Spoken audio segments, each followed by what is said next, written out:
Ho, ho, ho! And welcome to another edition, a special Christmas Eve edition of Egghead Scramble podcast. No one is up around the house. We got to keep it quiet, so I should probably not have been so loud with the ho, ho, ho's. But we have an opportunity here while you're all probably tired of the Christmas shopping and other things you have to do, where we can have a little chat with a PGF Dallas Las Vegas Kings qualifier winner, Austin Oranday. You've seen him on other things, and we'll talk about that. But we had the opportunity, so here we go. Let's talk a little bit about the PGF. See, let's bring him on. There we go. Okay. Mr. Egghead, how are you? Hey, very nice. And so, okay, I've done my required bit with the hat. You're in Texas, where I'm sure it's fairly warm. I'm in California, Always. where it's damn warm. So I'm just gonna match you right now a little bit Oh, because I like it. that's a little hot. Um, it's in the season and all that stuff, but it's a little much for the weather we have here. Our big problem right now is rain, not snow or hail or all that stuff that the poor guys up north and east have to do. So Ooh, I hate it. indeed, welcome, sir. So let's just get right to where we're at. Um, okay, so wife's doing a little last minute shopping because we never have enough under the tree. So that's what you might be hearing a little bit of that because I have a good mic. But let's get right to it. Dallas qualifier. You man, so many times in these qualifiers we have guys that just come in like buzzsaws, and you, sir, are the latest buzzsaw. 5-0, 3 elbow genie points, and a kill in there as well. Tell us about the qualifier, your experience. Oh man, it was a great experience. I'm so happy I actually did the Kings qualifier because I got to meet a lot of nice people, a lot of people that I enjoyed to talk to and hang out with, like Jet Thompson and those guys. It was a great event though. Like I heard about I didn't realize the PGF did qualifiers. I've always watched from probably season 4 on. I've seen Okay. highlights and watched some of the normal series and the seasons as they come through. And one of my friends told me that they were doing a qualifying event in Dallas. I was like, man, let's let's try for it, and couldn't have had a better day. Like I was just telling everybody that day, I woke up and I felt like it was just my day. So much so that even in my third match, instead of going for the legs, I was like, I'm gonna strangle someone just to show the teams I can. No, that's super smart. So it is definitely a tryout, both at the PGF qualifiers for making the PGF period, like Brandon says during the rules meetings, etc. That it's part jujitsu tournament, part American Idol, and you definitely passed both tests with flying colors. I believe. My son CJ, the producer, is reminding me that you had the second fastest qualifier submission in history with 13 seconds. Yeah, so it's Um, actually funny. My friend that told me about the qualifiers, that was my friend. no. Uh, yeah. So he trains at a local gym about 5 minutes down the road, and he comes and cross trains every week with me. And we were talking, and he was like, "Hey, man, these qualifiers coming up. You should do it." And I was like, "Let's do it, Cody." And we ended up meeting each other in the bracket. So good friend of mine, but when we're out there, it's all business. Hey, that you wouldn't be friends if you didn't hold each other accountable. So you held him accountable for 13 seconds. All right. So, talking about the PGF, you just kind of hopped in there a little bit. I appreciate it. So, you've been a fan of watched since season 4. Season 4 is interesting because that was our quintet season. That was kind of like, Yes. we try to iterate and change. That was kind of an answer to both the idea that well, quintets are kind of fun, but also we wanted to make the coaches more of an experience of like actually having a role, and so they were able to change lineups and stuff like that. So you've seen since season 4 to the current. So you're back. You're an Epic or Becoming Church follower, yeah. So really, I watched season 4 because I had some friends on. But Mm, after that, I caught highlights and clips, so I didn't stay like super involved and in tuned until last season. Jet Thompson, obviously the standout performance.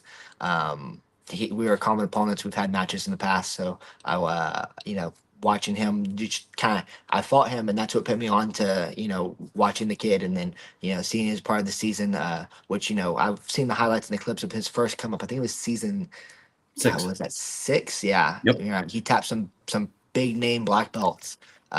So I, put him on the radar, and then we fought, and then I saw he was doing season 8. I was like, man, let's see how this goes, especially with that big weight cut.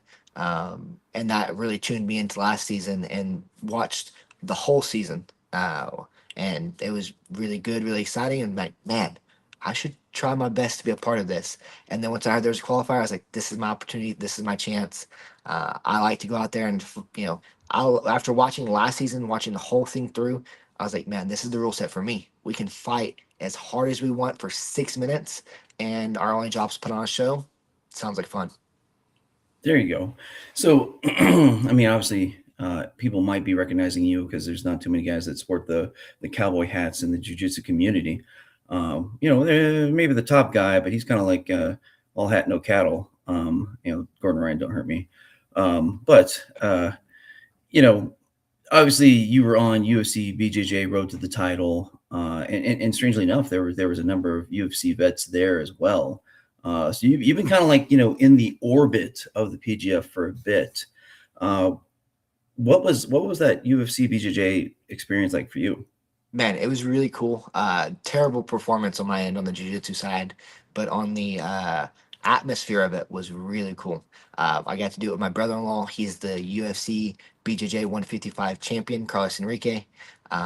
Watching him going out there and winning the title was amazing. The team, right? Like Andrew Tackett, kid's awesome. Getting to hang out with him, train with the high-level talent in the room.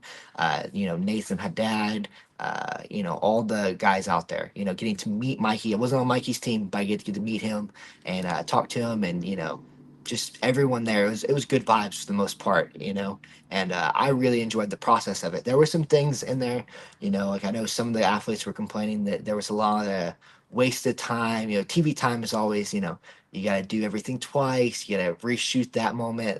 Got to try again, pull up, mic up, pull out, pull back in. Things like that. Uh, I thought it was just cool to be a part of it though, and to see how a show like that's built. Um, see how reality TV works. It was, man, I enjoyed the experience. I do wish I had another crack at it though, because that was probably my worst performance to date. So Well, I think you released a great presence on the screen. Love your story. We'll talk about that in a second. But again, you were there with obviously David Sassari, Andy Varela, our champion from season 6, Elijah Carlton, multi-season champion, Nathan Haddad, just a standout and fan favorite. Obviously you got to know those guys at that time. Have you talked to them at all in advance of this PGF season? I actually talked to Nathan Haddad about the PGF at UFC BJJ, and he was telling me that it's where you need to go. It's their vision is for athletes to be able to make a career, make a living out of competing, and he's the one that gave me, because I seen it from the outside. As a fan, I watch jiu-jitsu. I love watching jiu-jitsu. So always when these big organizations pop up, I try to see what are they doing different, and I've always, the matches are always exciting. They always post great clips of guys going out there and doing it. Didn't know how to be a part of it, and also you have some of these things. It's like, how does this at the time, he did the 1 week season. I was like, how does that season work? How's that look? And he was giving me breakdowns on how a season looks, how the pay structure works, how the draft works. And it's all really, it was really insightful for me to be like, man, I think I can be a part of this, and it kind of inspired me to jump for it. So shout out to Nathan. Thank you, buddy. Hey, we all love Nathan.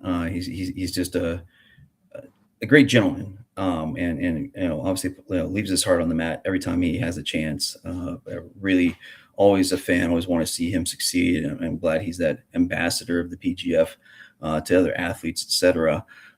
Now, I have to put you on the spot a little bit, so I'm going to hit you twice with a couple questions about teams. You said it during the qualifier. You said, "Hey, I came to Las Vegas Kings qualifier. I want to be a king." Is that still your stance, or why? That's Go ahead. where I'm at right now, right? I did not know going into the qualifier that they couldn't sign more than two athletes pre-draft. So, and most of the teams, we have three confirmed teams. It's the Philadelphia Phenoms, Correct. the Alabama Twisters, the Las Yep. Vegas Kings, and the Yep. fourth team is yet to be announced. But all three of these teams have their two preseason signs. So there's no more signing pre-draft for these. The fourth team, we don't know them yet. We don't know who it's going to be, but they could still sign two athletes. I'm open to offers from other teams, but what the Las Vegas Kings stand for is what I want, right? They have a saying, it's to be a king on and off the mat. Or our saying here at the gym is to be a black belt on and off the mat, right? Nice. They have good Christian values, right? I'm a Christian myself. We have good Christian values here at my team. And it's a team that they're trying to make more than just good athletes. They don't want you to just be a good competitor. They want you to be a good person, a good role model for the kids. And that's what I want to be, right? That's what I strive to be every day here in the gym. It's what I strive to be in my life. So I want to be a part of a team that's striving to be that. And the moment I met the guys, I clicked so well with them. Jet, I love the kid to death. He's a super awesome kid. I'm a fan. Hmm. Not only is it competition to me sometimes, but I think he's a good person and obviously a great athlete to be a part of that team. Cam, I've never met him, but I've seen him compete in a whole bunch of different organizations and all around the scene. I know he's a strong top player, and I think they'll make great teammates. But besides the fact that they'd be great teammates, I think it'd be a great team to be a part of. So that's the goal right now. If it doesn't happen, I just want to be a part of the PGF, part of the season. I haven't met any of the other teams yet, so I'm open to talking to them. I'm open to talking to the Philly Phenoms and the Alabama Twisters, and I'm open to talk to everyone. But right now, the Kings have my heart. So. Yeah, obviously. I mean, I'm a huge fan of the Kings. Kevin Lucas, New Hope Regeneration owner and the first franchise owner of the PGF, has a vision, and I'm all for it. I'm bought in. He already started last season. Once a week, they brought in somebody to teach all the competitors about things from off the field, type stuff. Like finances, leadership, all kinds of great things. I mean, I know they're also providing an Airbnb for all the guys this season, which is huge. And again, just like Kevin came out to season 5 and he just bought in first as a sponsor for the PGF, and then as the first franchise owner. And so I think you would do well to be a king. Obviously, Travis Thomas, the GM, the Mantis, also PGF vet, but solid guy. And you're 100% right that Jet Thompson, good kid, met his folks. They done well. Good Okie. I mean, nothing wrong with a Texas boy meeting up with a Okie and a Kansas / Colorado here. So that heartland vibe, we all like it. But to your point, and so I like the fact that you were marketing yourself. Pardon me. You were marketing yourself pretty hard to get signed, and I love that. That's smart. That's a good athlete, good businessman. But to that point, at the draft on February 4th, Stephen Aiken runs the show. Our announcer, also auctioneer. I'll be in there, making sure the math works, because some 10th Planet guys can't do math. Andy Barilla, or his. Happens to the best of us. It happens. I'll share my spreadsheets. It'll be good. But give you a second here, just to practice. So before the auction starts for you, Stephen Aiken's going to give you a chance with the mic. Don't try to take his mic because he's a big man, and he doesn't like people taking his mic. But let's do this real quick. Say you're on that mic for the draft. Let's hear your elevator pitch to the teams. Hey guys, I'm exciting. I'm gonna put on the best show. I'm a finisher. I'm gonna try to tap everyone every round. It's do or die every round. I'm gonna go out there. I'm gonna lay it on the line.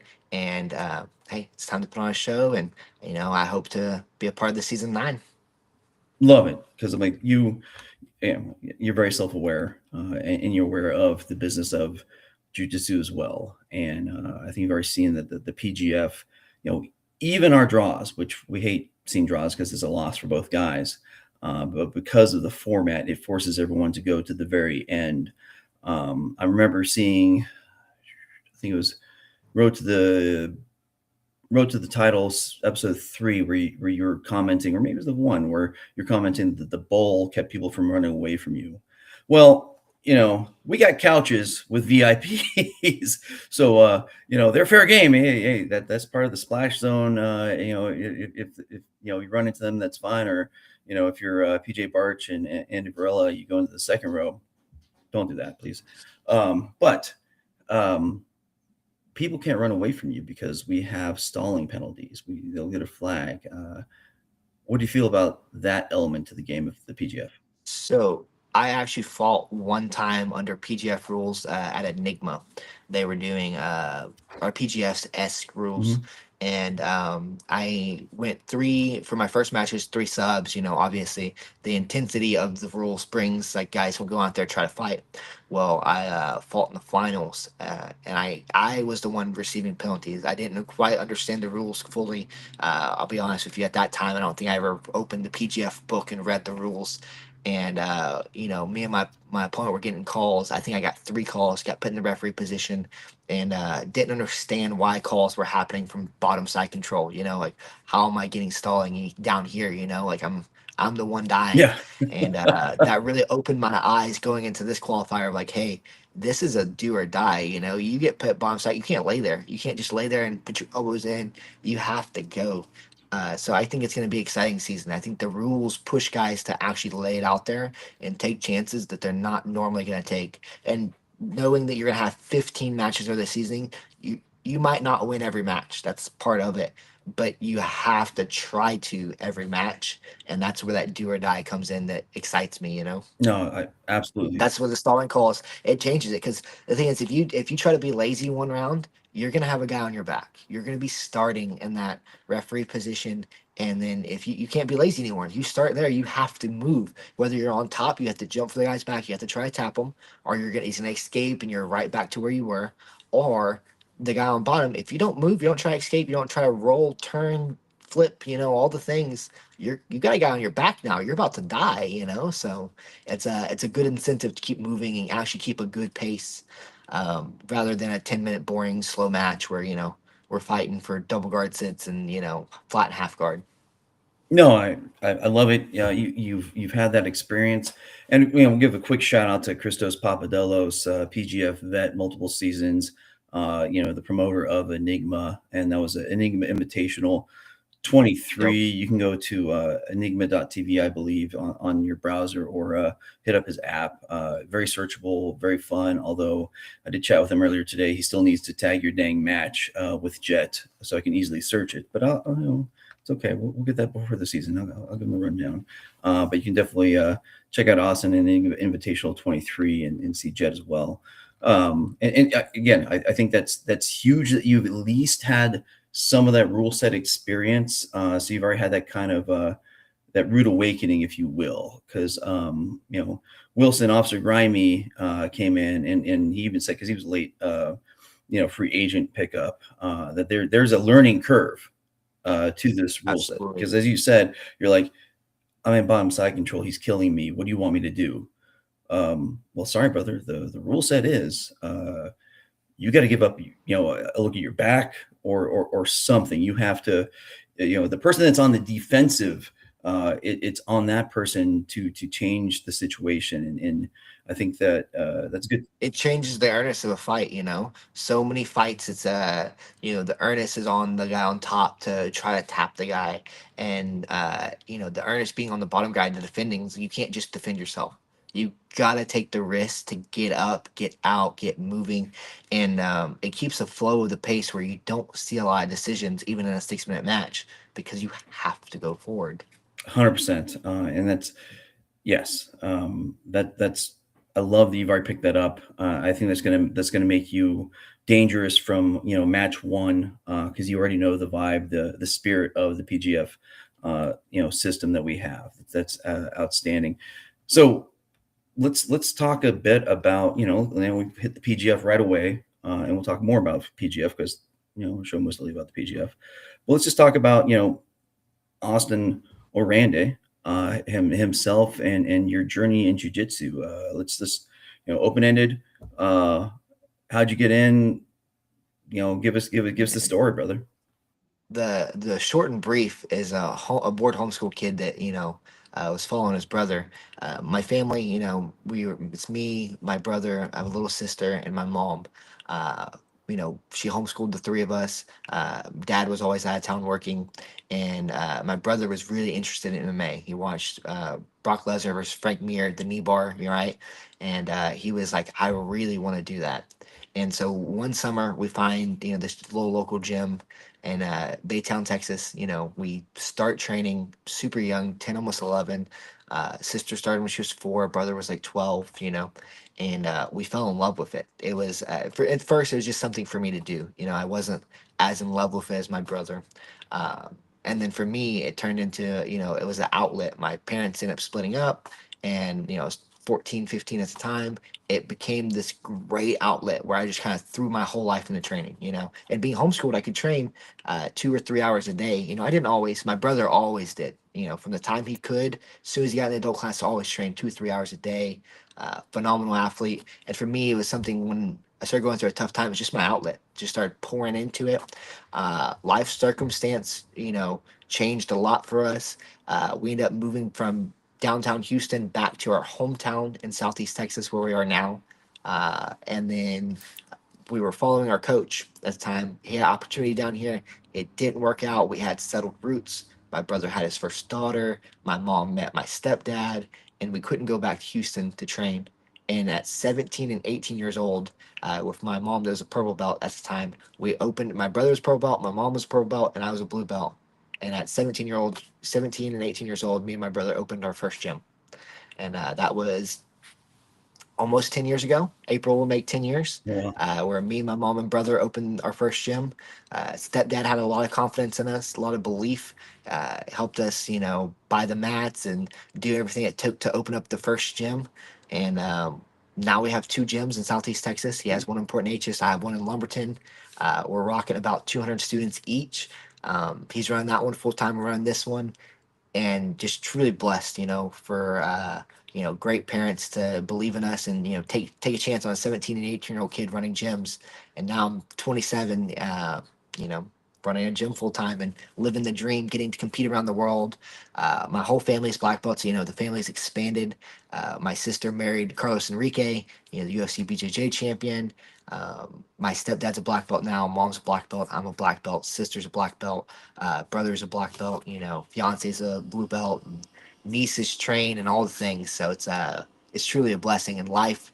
The story is, I briefly ran through that, but that's Well, there's a lot in that 10 years, yeah, a lot of decade trial and plus. errors for, a 17-year-old kid trying to run a gym, trying to run a program, trying to lead, and make a difference in the community.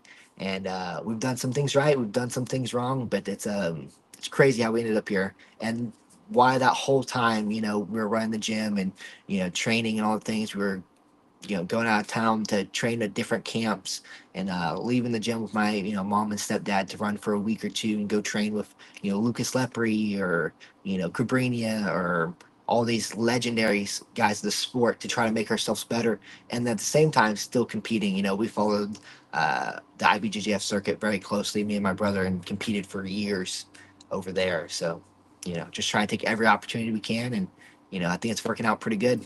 No, I love it. It's a jujitsu family, and that's Absolutely. I would say I followed Brandon since at least 2018, 2019, before the PGF.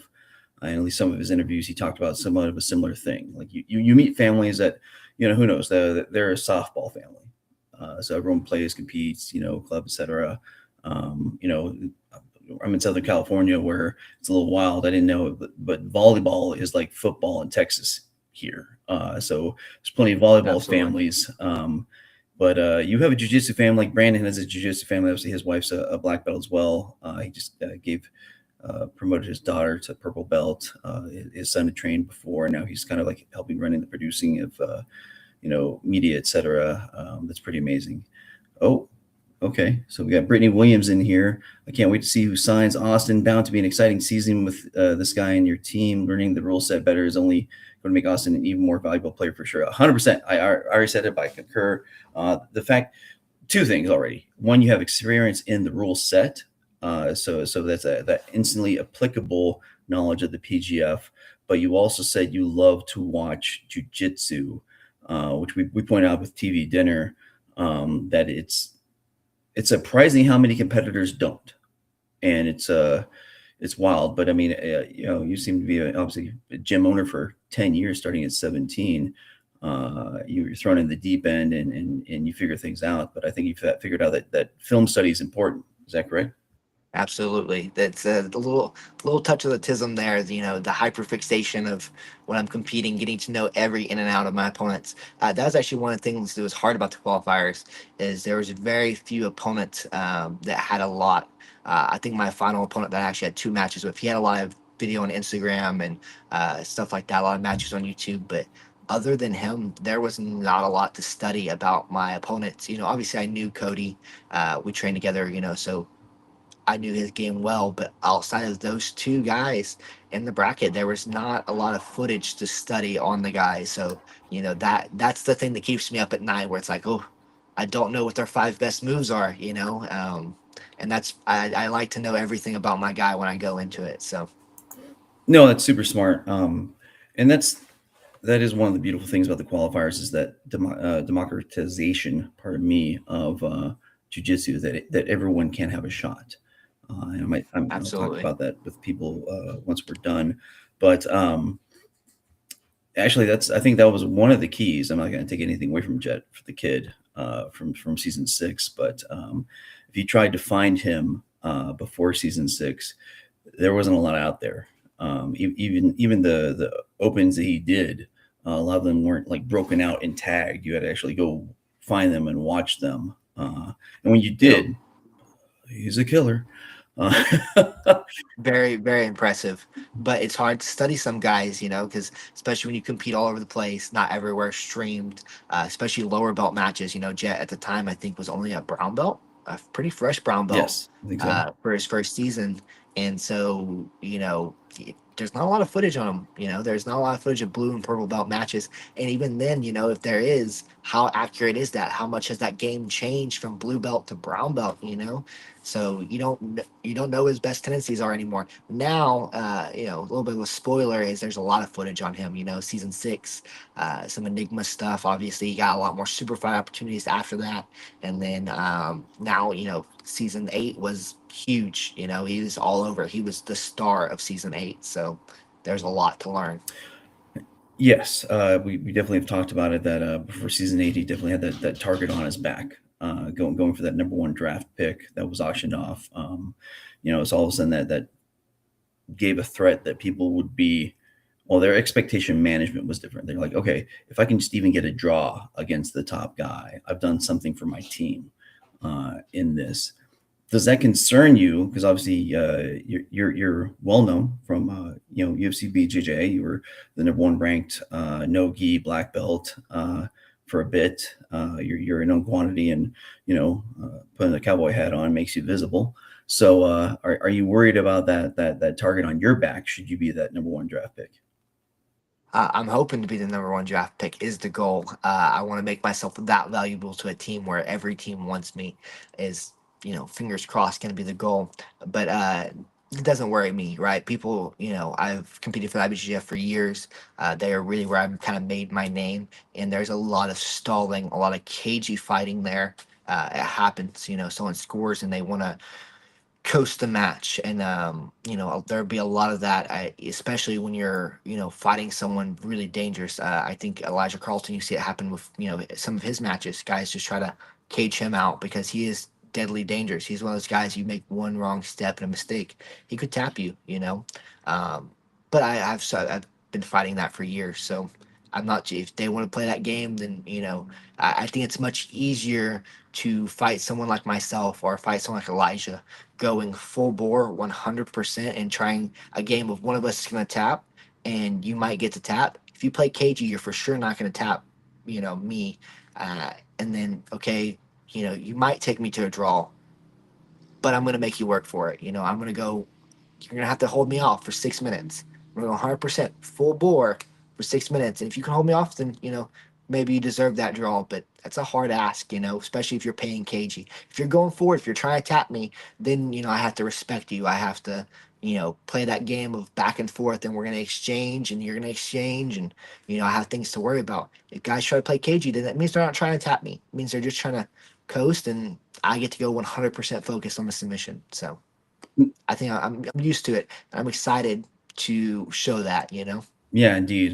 You're giving me some Hafa Fajera vibes there.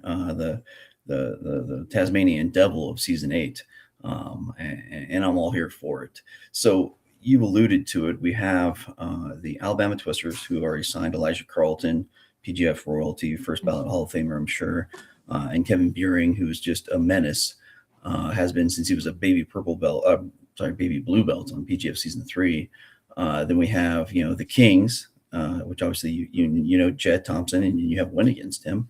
And then just like Cam Hurd, the earnest beast that he is, who's just becoming deadlier every day, just racking up ADCC Open Gold medals. And then you have the Phenoms, Lauren Brown's team. They got Andrew Cockle, just a forever competitor. I mean, he's got like triple digit plus amount of competitions under his belt. Hardworking, fast guy. And then Derek Rodman Rayfield, if you will. That was such a star last season, but he's been competing, and he was on EBI 4 when he was 12.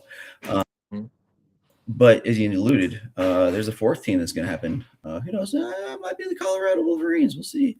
I'm working here, guys. I'm working. When I'm not doing the podcast on that stuff. But so should you be picked by that fourth team? How do you think you stack up against the known players thus far? I think obviously I've had a match against Jet. I think that's a barn burner, right? I think either way we go, one of us is going to tap each other. Cam is an interesting style, right? Watching him compete, very top heavy, very pressure. One of those guys that kind of just wilts you over time, and is looking to just by every forward motion, top pressure, and waiting for you just to wilt, to strangle you to death. Reminds me of fighting, I think, Nick Mattia. I think in the 6 minute rule set, that plays to my favor because it's hard to wilt someone over 6 minutes. So, I'll be looking to do my game, get underneath him, get into the leg entanglements, create scrambles, and, see what happens from there. I think me and Elijah are a lot of the same game. I've only trained with Elijah at UFC BJJ. Obviously, we're both cutting a ton of weight at the time. Looking at each other, looking at his game, looking at his style, I think we're very similar. I think that's one of those ones, once again, one of us, it's either going to be a deadlock where we're both so good at the same things that we're just, leg pummeling and Cancel each fighting other the out. inside. Yeah. And exactly, you're kind of, just stalemating, or it's going to be one of those things where it's going to be under a minute for either one of us. And then when it comes to the other guys, I've seen the pacing. I haven't seen enough matches against neutral opponents. Like me and Elijah have had matches against the same guys. I've seen him compete against a lot of the same guys. I've competed against Nathan Haddad. I've seen him compete against Nathan Haddad. A lot of the same neutral opponents. So I don't have too much to say comparing myself to the other guys. But Elijah, Cam, and Jet, I'm excited for it, and we'll see how it shakes out. There's only really one way to find out. You can do as much jujitsu math as you want, but who shows up on the right day with the right attitude and is going to give it their all is going to do the best. No, I love it. Granted, we do believe in jujitsu math here at the Egghead Scramble podcast. We're going to have Abe from Substats. You'll see everyone's been seeing him on Instagram lately. He's going to be a partner of the show. And we're making killer content. Yeah, he's doing great stuff. And he's definitely going to be helping us with that jujitsu math. And, I've done a little bit of jujitsu math for, 5 years or so with PGF. But you're right. In the end, it's kind of like the two Elkins, Jake and Matt, always say, hey, it's just time to find out, and we're going to find out fast. And I love your attitude there. So I know, obviously we're getting towards the end. I'm going to give you a chance in a minute to just give final thoughts, but we have to, talk about sponsors, seminars, etc. I think CJ has a graphic for you. So you have a seminar coming up, right? I do. It's in McAllen, Texas, at Kolikoff Grappling Studio. One of my good friends, Vlad Kolikoff, he's a sambo practitioner for years, a Mm. guy from Russia, judo black belt, jiu-jitsu black belt. I'm going to be doing a leg lock no-gi seminar for kids and adults down there on January 25th. It's going to be right after the Sub de Ops tournament. So I'm really looking forward to that. Always a great time down in the valley. Good tacos, good friends, and hopefully going to be some good jiu-jitsu. All right, guys. I mean, obviously, you have an insane competitor here, and $50 for a seminar. Come on. I'll sign up for that for every day. Twice on Sunday. It's a bit of a hike from beautiful Southern California for me, so I will not be making it. But if you're anywhere around there, you know, spend a little bit of gas money, guys. Find a way to get there. Support the man. All right, so obviously, you have your Oranday, pardon me, brothers gym, and you're out at Lumberton. That's a little bit north of Beaumont, right? Yes, sir. A little north of Beaumont. If you guys in the area, you want to stop by and train, by all means, come stop by, get some rounds in. We have, great training every single day. Um, and yeah, if you want to stop by and get some good rounds, come get some good rounds.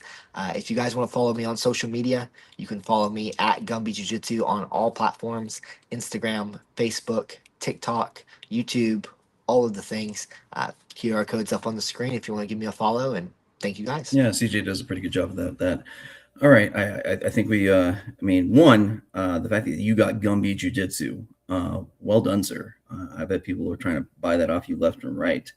Um, It's actually a nickname given to me by an old training partner, Chad Crow. He was older guy in training, super flexible when I was young. And he stopped calling me by my name, started only calling me Gumby. Once, like, you know what? Google. Watched the whole series of Gumby in like 3 days. Stayed up the whole night, and it stuck. So now I've always been Gumby. No, I love it. Probably that old guy's kind of like me, the old guy on the mat with 5 knee surgeries, and so we're just jealous of you guys with actually working appendages. So yeah, I think we've had a great talk. Is there anything about the PGF Jiu-Jitsu, the upcoming season? Is final thoughts from you, Austin? I'm excited for it. I can't wait to be a part of it. For it to the draft to see what team I end up on. Looking for that number one spot in the draft this year. Thank you to the PGF for putting in such hard work. Thank you to everyone that gave me the opportunity. Thank you. I'm sorry, what happened there? Thank you guys for bringing me on the podcast today. Excited to be a part of the PGF. Excited to be a part of this thing that's growing. And thank you guys. Outstanding. Thank you so much, Austin. You've been a wonderful guest, and I love your energy. You're wow. We're having some internet issues. Hello. Yep, we got you. We got you. But it's all right. We're about to say goodbye anyway. Hello. So, Austin, hop on. CJ is going to put you in the green room. I'll be there in a second, and I'm going to close this out.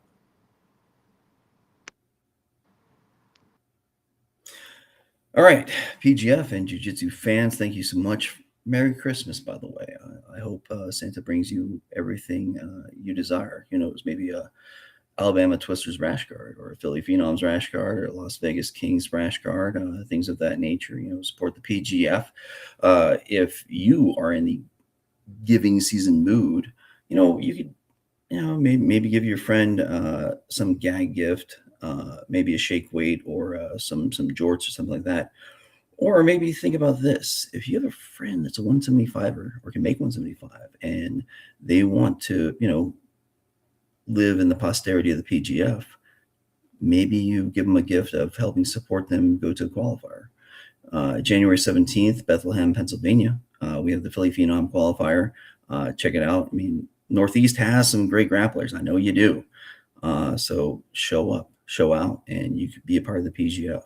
Obviously, January 24th, Las Vegas, the Las Vegas Kings second qualifier. And every season we've had a Las Vegas qualifier. It's just been fire. So I hope that one is live streamed. Regardless, I'm going to be there, so I'm going to see it live. But if you can make it to Vegas, and Vegas usually has cheap flights, think about going, because we have qualifiers now, but I don't know how long we're going to have them. So this is your chance. If you can make 175,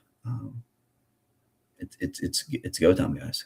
So I appreciate you spending your time with us. Obviously, you have to go back and be with family or other things. Maybe you're still prepping, still buying more gifts. My wife's on her now second run to get more gifts of the day. So Egghead's pocketbook's going to be hurting. Giddy up. So again, thank you so much. Check out the PGF. Look in the past. Go to pgf.world. Check out all kinds of great stuff.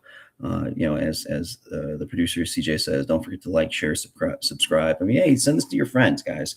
We're trying to put out good content, trying to give you that insight, knowledge that the Egghead has. So, in the end, not everyone can have a 20-pound brain, but I'm gonna help you make up for that. I would say let's tune in next week, but I know we at least have some shows on Friday. So see you then.